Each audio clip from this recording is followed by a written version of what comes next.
Bonjour tout le monde, s'il y a bien un genre qu'on adore et qui est souvent notre petit plaisir coupable, eh bah c'est le genre du film de monstres. C'est un genre très varié et qui a accouché de nombreux chefs-d'œuvre indémodables au fil des années. Et je veux dire, on peut ranger quand même beaucoup de films cultes dans ce genre. Je veux dire, des Dents de la Mer à The Thing, de Alien à Godzilla. En fait, ça peut être des animaux tueurs, ça peut être des créatures géantes et agressives, des mutants extraterrestres. Et bien souvent, le genre du film de monstres, ça tourne autour du film d'horreur. Mais parmi ces grands films connus de tous, il y a aussi eu des trésors oubliés, des films qui n'ont pas eu le succès qu'ils méritaient, pépites que vous avez même peut-être déjà vues mais qui ne sont pas rentrés dans la postérité. Et pour moi, c'est des films moins connus mais qui méritent largement d'être découverts ou redécouverts. Et dans cette vidéo, j'ai sélectionné 5 films qui valent vraiment le détour. C'est parti pour ces trésors cachés du film de monstres.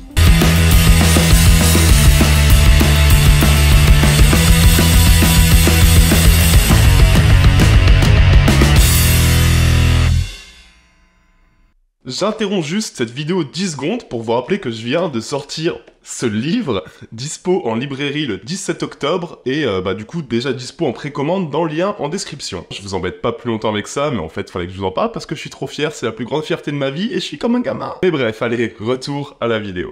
Ok, alors je vais commencer direct avec un film qui est quand même assez moderne et même assez récent. C'est un film qui est sorti en 2014. C'est le premier film international d'un cinéaste espagnol qui s'appelle Adrián García Bogliano. Et on sait que les Espagnols, bon alors clairement en termes de cinéma d'horreur, ils sont quand même assez impressionnants. Je pense notamment à par exemple Alex de la Iglesia que j'aime énormément et que j'évoque quand même assez souvent sur Undercut. Bref, le film dont on va parler ici s'appelle Late Phases.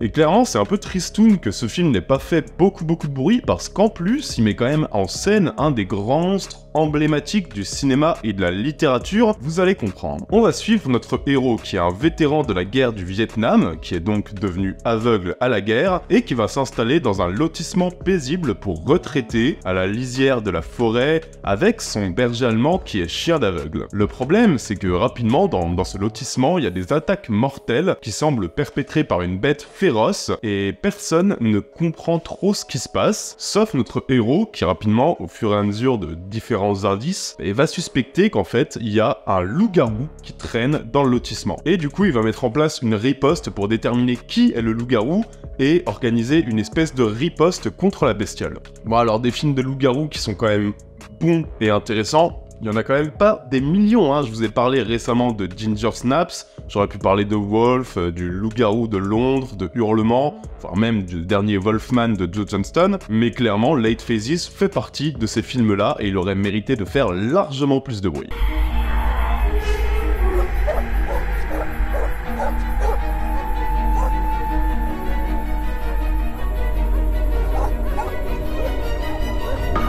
Déjà, moi, j'adore le parti pris d'un film qui se revendique cinéma old school et qui nous livre un divertissement, mais vraiment à l'ancienne. C'est-à-dire qu'il va pas perdre de temps, il va durer 1h35 et il a aussi et surtout l'intelligence de pas s'éparpiller, quoi. Un personnage principal hyper badass, une petite communauté, un monstre qui erre dans cette communauté, point à la ligne. Et si le film fonctionne si bien, c'est aussi grâce à son écriture, que personnellement j'ai trouvé vraiment juste, parce que c'est une écriture qui n'en fait pas des caisses, mais qui parvient à créer un attachement immédiat, notamment envers le personnage principal qui est bien caractérisé, qu'on va comprendre et qu'on prend plaisir à suivre, et qui évolue dans un scénario qui voilà, a une ligne directrice simple, mais forte, et qui va pas s'embarrasser avec du superflu. Tu vas pas avoir 1000 intrigues secondaires, tu vas pas avoir même 1000 personnages, y a pas besoin, parce qu'en fait, nous, ce qu'on veut, et le cinéaste en a bien conscience, c'est du brut, c'est du direct, c'est du simple, et le film te donne ça sans pour autant sacrifier son personnage ou son univers. Clairement, franchement, moi, devant Late Phases, et je sais que c'est un truc qui va vous plaire à vous, j'ai eu l'impression d'être plongé dans une de ces bonnes séries B des années 80. Et je sais aussi que ce qui vous intéresse, vous, c'est le traitement et les scènes avec la bestiole. Et là-dessus, la dernière demi-heure, les gars, elle va vous satisfaire comme jamais, parce que le film va tomber dans la folie furieuse, va s'amuser à filmer frontalement ces monstres, et il va jouer avec les codes du loup-garou avec une certaine intelligence. J'ai franchement beaucoup aimé Late Phases, et c'est un film qui aurait mérité à mon sens bien plus de reconnaissance.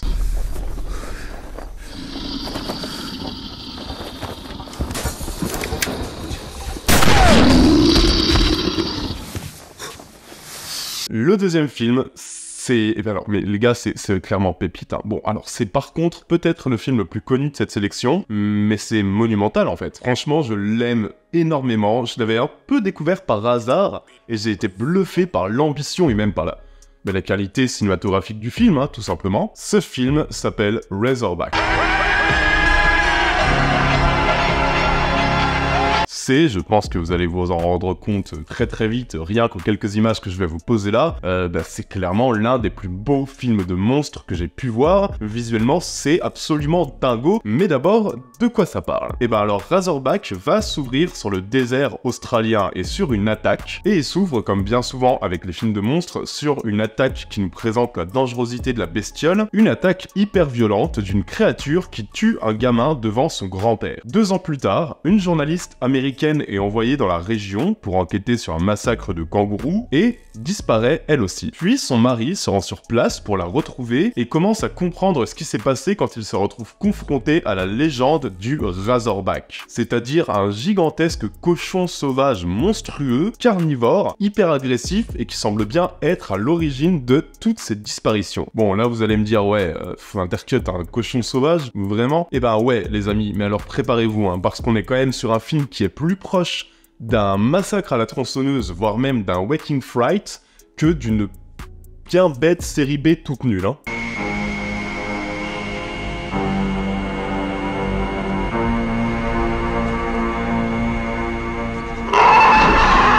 Razorback, c'est un film qui est poisseux, c'est un film méchant, c'est un film sadique, et c'est un film qui est quand même photographié avec une virtuosité hyper surprenante, hein, faut le dire. Il y a quand même une gestion des éclairages et des couleurs qui lui donne une plus-value incroyable. En fait, c'est vraiment, comme je l'ai dit, de loin l'un des films de monstres les mieux réalisés que j'ai pu voir, et cette plus-value-là, elle est exceptionnelle, parce qu'elle profite énormément à l'ambiance sèche, qui va profiter du cadre de l'outback australien, pour nous poser aussi des personnages secondaires qui ont tous des sacrées gueules de redneck alcooliques tueurs de kangourous un peu à la Wolf Creek. Et Razorback, en fait, c'est vraiment un film choc. C'est vraiment un film sans concession, et chaque apparition de la bestiole, c'est quand même de grands moments de cinéma, hein. On pourrait croire que j'en fais trop, mais non, en fait, non, c'est quand même vraiment...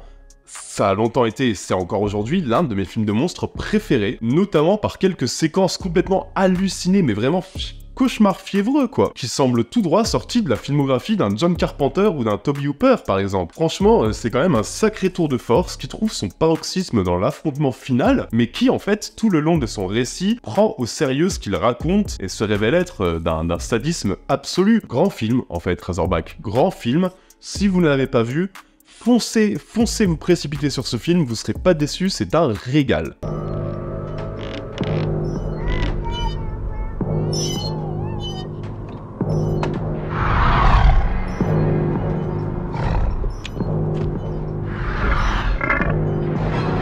Bon alors, retour dans les années 2000, les amis, avec un film japonais, cette fois, qui est sorti en 2005. Et vous savez que quand je parle de cinéaste japonais, sur Intercut, il y a souvent un nom qui pop, hein.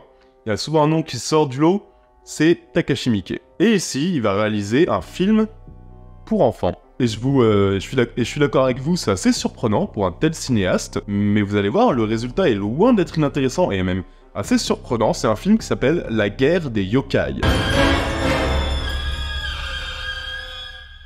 C'est un film qui profite largement du bestiaire assez fascinant de la mythologie japonaise, et bon alors par contre c'est nettement moins poisseux que Razorback, hein. Clairement on est sur un changement d'ambiance, c'est plutôt limite un film qui fera l'affaire si vous voulez initier votre gamin, votre gamine, ou si vous voulez regarder en famille, un film qui soit donc un film japonais de monstres, mais clairement assez édulcoré, et sans ambiance hyper morbide et poisseuse. L'idée c'était vraiment de faire un film familial, mais film familial ne veut pas dire film inintéressant, et vous allez comprendre. En gros, dans tout le Japon, il y a les enfants qui disparaissent, et il y a des hordes de monstres contrôlés par un démon qui s'attaquent aux humains. Pour arrêter tout ce joyeux bordel, il y a un enfant qui est armé d'une épée magique qui va faire équipe avec des yokai. Des yokai qui sont des créatures facétieuses qui vont l'aider dans sa quête. Donc là, vous voyez bien qu'on est quand même sur un synopsis qui est typique de films un peu adolescents, voire même enfant, avec un héros, une quête, des acolytes contre un grand méchant, mais c'est un synopsis sur lequel Takashi Miike va quand même réussir à mettre sa patte, notamment lorsqu'il s'agit de construire l'univers, qui reste quand même particulièrement intriguant, et dans la galerie de monstres qu'il met en place, là les amis, clairement vous allez pas être déçus, si votre but c'est de voir des monstres,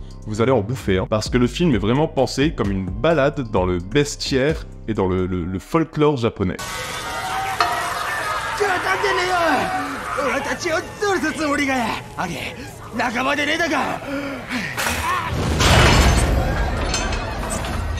Alors faut d'emblée, je le précise, hein, excuser les effets spéciaux numériques qui sont très loin d'être à la hauteur des normes hollywoodiennes, hein, ça clairement, mais personnellement moi j'ai quand même réussi à faire abstraction de ça assez facilement, tant l'univers m'a captivé, et ce dès les premières minutes. D'ailleurs la première partie elle va vous rappeler, en tout cas moi elle m'a fait penser à Oz, et même à ces films d'heroic fantasy, enfin d'heroic fantasy plutôt de fantasy tout simple, mais des années 80, j'ai beaucoup pensé à Labyrinthe, j'ai beaucoup pensé à même Neverending Story, par l'immersion du surnaturel et du fantastique dans le quotidien d'un gamin. Et c'est un film qui a une grande qualité, et ça vraiment, enfin, c'est tellement essentiel.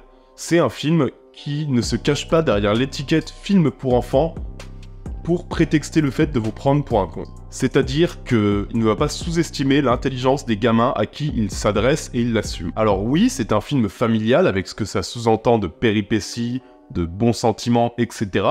Mais c'est aussi un film qui prend quand même la peine d'apporter une plus-value par sa réalisation, par sa photographie hyper soignée, par sa construction d'un monde exotique qui nous change un peu du classique film de monstres ou teen movie héroïque américain. Alors oui, il y a quelques longueurs, notamment dans la deuxième partie, il y a quelques passages obligés du genre, mais si vous recherchez quand même un film à regarder en famille et qui porte quand même la patte Takashi Miike, hein, franchement je trouve qu'on la retrouve, et ben La Guerre des Yokai pourrait bien être pile ce qu'il vous faut, en plus de vous fournir une petite touche d'exotisme quand même avec le traitement du bestiaire japonais qui est la plus-value du film.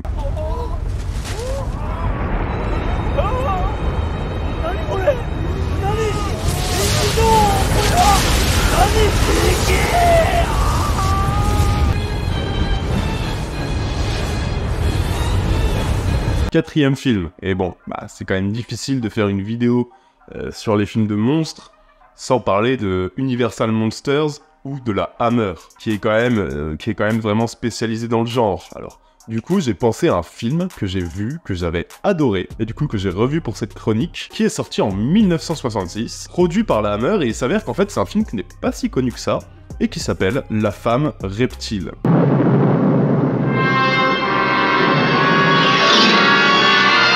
Alors je l'avais vu parce que, étant ado, j'étais un énorme fan de la chanson Reptile de Nine Inch Nails. Ça c'est la petite anecdote, elle n'a rien à voir avec le film, passons à autre chose. La Femme Reptile, c'est un film au charme très particulier, où on va suivre un homme qui vient d'hériter d'une maison dans une région isolée. Cette maison, c'est l'ancienne maison de son frère qui est mort dans d'étranges circonstances, et du coup, il va s'installer là-bas avec sa femme. Seulement, les habitants ont quand même l'air assez peu hospitaliers, et en fait, ils ont même l'air carrément terrifiés, inquiet, et rapidement notre héros va apprendre que tout le village affronte actuellement une succession de meurtres sanglants, des meurtres qu'on dit être perpétués par une femme maudite et transformée en serpent par une secte, et qui sème la terreur dans la région. Et à partir de là, on va avoir un film qui convoque des imageries que je trouve assez intéressantes, parce qu'à partir de l'imagerie assez classique des films de l'époque, c'est-à-dire voilà, ciel orageux, brume, village boueux, architecture quasiment victorienne, et il se révèle en fait bien plus intriguant qu'il n'y paraît, à la fois par ses thématiques et par son esthétique.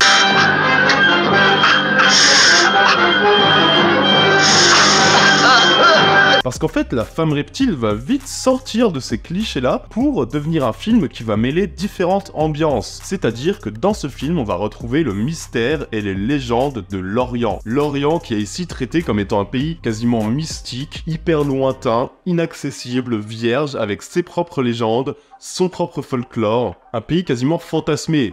Évidemment à milieu de la réalité, mais pour quiconque aime, comme moi, l'exotisme et le fantasme d'un pays où tout reste à découvrir et qui a des légendes qui nous dépassent et qui dépasse la compréhension très occidentale, un pays qui peut-être regorge des légendes, des créatures et des malédictions qui nous dépassent, bah je trouve que c'est une belle plus-value dans un film, et on le retrouve dans La Femme Reptile. D'autant plus aussi, faut le dire, que c'est quand même un très beau film. Alors, la Hammer, c'est souvent comme ça, hein. Je veux dire, les productions Hammer, il y a toujours un soin accordé à l'esthétique qui, personnellement, fonctionne très souvent sur moi, qui a toujours un charme, et ici on retrouve une belle photographie, avec aussi des beaux personnages, hein. D'ailleurs, je tiens à dire que l'interprétation est nickel, ça c'est par contre, c'est pas toujours le cas dans les productions de la Hammer.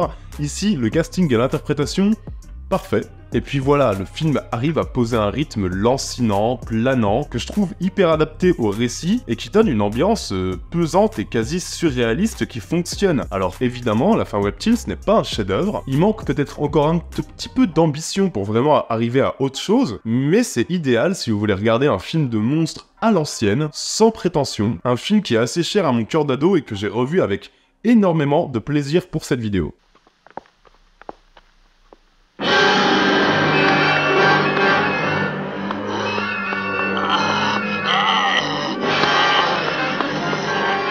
Bon allez, pour finir les gars, on va y aller sur du gros bois, hein. On va aller sur un film sorti en 2005, mais un film que n'aurait pas non plus renié les années 80, hein, tellement il a une vision hyper...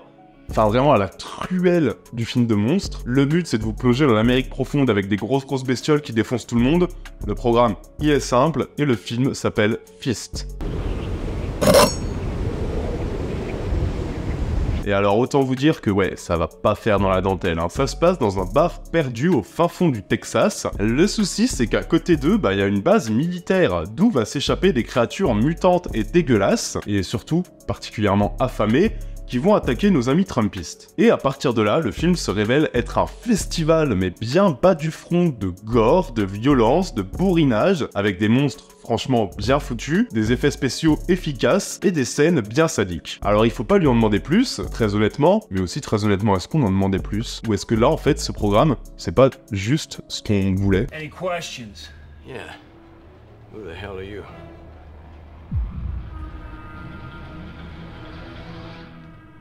I'm the guy that's gonna save your ass. Fist est drôle, réjouissant, voire même franchement jouissif en fonction de votre niveau de sadisme. Il assume son mauvais goût bien gras et son humour noir. Il assume de considérer ses héros que comme de la viande ou que comme un prétexte pour des scènes toujours plus crado. C'est vraiment le genre de film que j'ai lancé sans trop rien en attendre et qui s'est quand même frayé une petite place dans cette sélection par sa générosité, par sa simplicité, par son jusqu'au boutisme. En fait, il n'y a pas de concession. Et en fait, il a un côté très Grindhouse, en fait, c'est-à-dire que moi, je vois une VHS de Fist dans un vidéoclub quand j'ai 15 ans, bah, je la prends en direct. Et puis on a quand même des sacrées bestioles, vous le voyez, on va filmer les créatures de manière très frontale, ce qui est toujours une plus-value. Alors oui, toutes les idées du cinéaste se retrouvent dans son concept, dans son déroulé, dans l'écriture de ces scènes de meurtre très nombreuses, et il n'y a pas tant d'idées de mise en scène que ça. On est sur une mise en scène qui est plus illustrative qu'autre chose, mais clairement c'est un film qui déploie toute sa saveur avec une petite bière bien forte et bien tiède à la main, et de préférence quelques copains dans le canapé avec toi, et je vous le conseille dans ces conditions, vous allez vous régaler. Is it getting better? Yeah, it looks pretty good. Okay.